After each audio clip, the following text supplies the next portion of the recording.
Hi, honey. Ow, your nails are no joke right now, creature. You want to sit on me while I do my video? Hi. Oh, your breath is so bad. Do you want under here?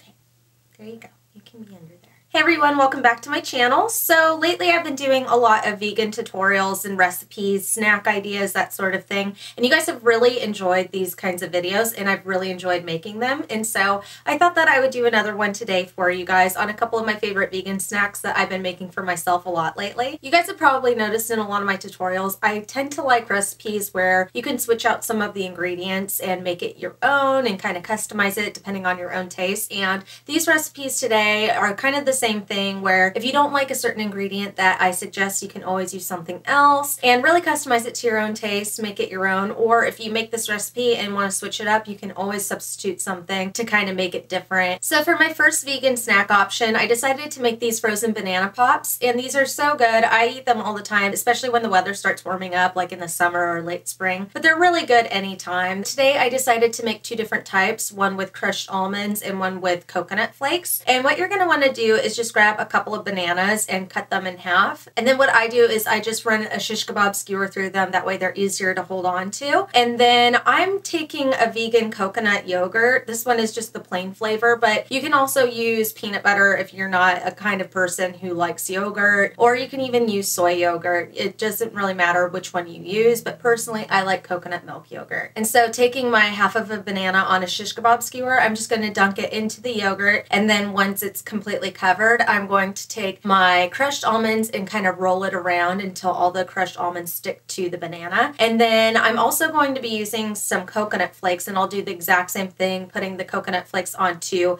a plate and then taking my banana and just rolling it around in the coconut flakes until it's covered. And then what you need is some kind of platter or plate to set these on while they freeze in the freezer. In order to make it so that these banana pops won't stick to the platter, I'm just lining it with some aluminum foil. And then once I do that, I'm just going to set my bananas onto the platter and pop them in the freezer for about an hour or until they solidify. And then after that, you have your banana pops. Some more options for different vegan toppings for these banana pops would be things like Rice Krispies, granola, mini vegan chocolate chips. I mean, you can really make them your own and put whatever you want on there. And that is exactly why these banana pops are one of my favorite snacks right now. So for my second vegan snack option, I decided to make some kale chips. And these are so great for people who are like me, where you're addicted to potato chips, which I am. I eat them all the time because these are way more nutritionally packed than regular potato chips, but they're just as equally addictive. So this snack is just about as easy as it can get. All you're going to need is some green kale. What you're going to want to do is you want to take the stalk out of the middle of the leaf. And so how you do that is you're just going to pinch the leaf at the very bottom and run your fingers along the stalk, and the stalk will just pop right off. Once you've taken all of your stalks out of your kale leaves, all you're going to do is just use your hands and tear them into chip-sized pieces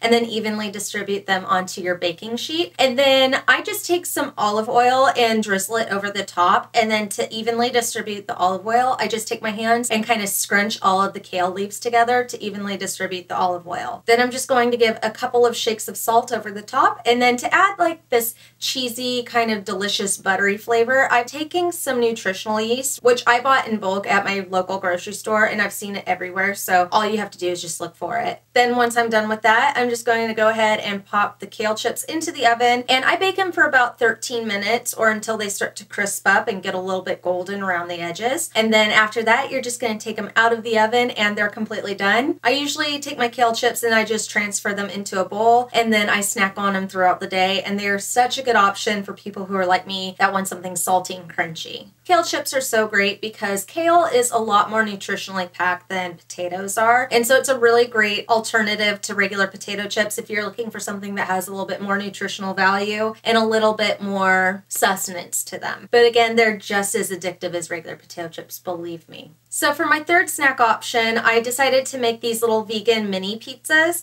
and I put them on crumpets, which are kind of like an English muffin, but they're a little bit more dense and a little bit more doughy. If you can't find crumpets at your grocery store, then bagels work just fine if you slice them in half. So in order to make these, I just took my baking sheet and lined it with some more aluminum foil, and then I'm going to take out a couple of crumpets and lay them on my baking sheet. Then I want to get some sort of tomato sauce or pizza sauce, and I just grabbed this one that I found in a can at my local grocery store. And I'm going to add about a tablespoon to each crumpet. Once I've laid my pizza sauce on top of my crumpets, I'm going to go ahead and put on my vegan cheese. The one that I got is by a company called Diet, and this is the best vegan cheese I've ever tried. And I was vegan 10 years ago, and I'm going to tell you right now that we did not have cheese like this. This stuff stretches, it melts, and it really does resemble real cheese. And so it's great for recipes like this. I'm going to be using the mozzarella style shreds, and I'm just going to take a couple of tablespoons and use my hands to sprinkle it over the top of my crumpets. And then you can just go ahead and lay on whatever veggies you want. I happen to have some fresh spinach in my refrigerator, and so that's what I'm going to be using. But some other options would be olives, onions, mushrooms, bell pepper, tomato slices. I mean, you can really put whatever vegetables you want on the top. And then after preheating my oven to 380 degrees, I'm just going to pop these pizzas into the oven for about 10 minutes or until the cheese starts to melt. Then once these have baked for about 10 minutes, you're going to take them out, just transfer them to a plate, and then you have your little mini pizza snacks. So that's it for this video, guys. I hope that this helped you out with coming up with some vegan snack ideas. I always love hearing back from you guys. And so if you do end up making these, go ahead and let me know down below. And as always, thank you so much for watching this video, and I will see you soon. Take care, guys. Bye. Say bye-bye. She says goodbye. Bye, guys.